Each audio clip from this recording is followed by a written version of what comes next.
দর্শক স্বাগত টাইমস টুডের লাইভে। শুরুতেই জানিয়ে রাখছি, আলু উৎপাদনশীল জেলা হিসাবে সারা দেশব্যাপী জয়পুরহাট জেলার একটা ব্যাপক পরিচিতি রয়েছে। সেই পরিচিতি থেকেই এবছর জয়পুরহাট জেলার 5টি উপজেলায় প্রায় 40,000 হেক্টর জমিতে আলুর চাষাবাদ হয়েছে। এবছর আবহাওয়া ভালো থাকায় এ জেলায় প্রান্তিক পর্যায়ের যে আলু চাষিরা রয়েছেন তারা কিন্তু ব্যাপক আলু উৎপাদন করেছেন। তবে আলুর উৎপাদন ভালো হলেও দাম নিয়ে কৃষকদের মাঝে অনেকটাই হতাশাগ্রস্ত দেখা দিয়েছেন। এখন আলুর দাম কম থাকায় দেখা যাচ্ছে যে প্রায় 400 টাকা 450 টাকা মন। এখন এখান থেকে ঢওনি নেবে হলো কুলি শ্রমিক নিবে 50 টাকা 60 টাকা বস্তা নিবে। আবার আলু মহিলারা তুলতেছে, তারা নেবে 3000 টাকা বিঘা। সব বাচ্চা দিয়ে আমার প্রায় 380-400 টাকার মতন মন পড়তেছে। তো এগুলা হিসাব করে দেখা যাচ্ছে যে আমার 70 শতক মাটির প্রায় 15-20 হাজার টাকা লস।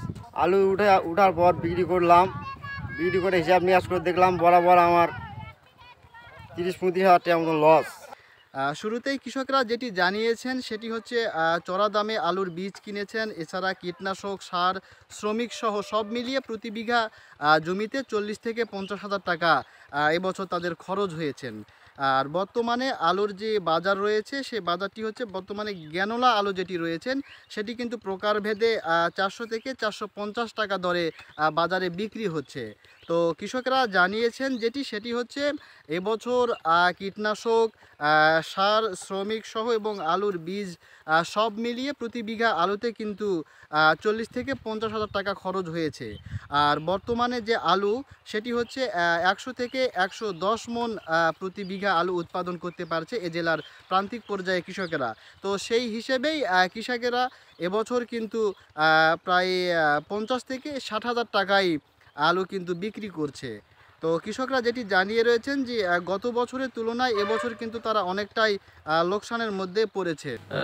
উন্নত জাতের আলু চাষ এবছর হয়েছে। আলুর ফলন অত্যন্ত ভালো এবং জাতগুলা আধুনিক জাতের যে আলুগুলা কৃষক চাষাবাদ করছে সেগুলার গুণগত মানও সন্তোষজনক। কৃষি বিভাগ সার্বিকভাবে তাদের পরামর্শ অব্যাহত রেখেছে।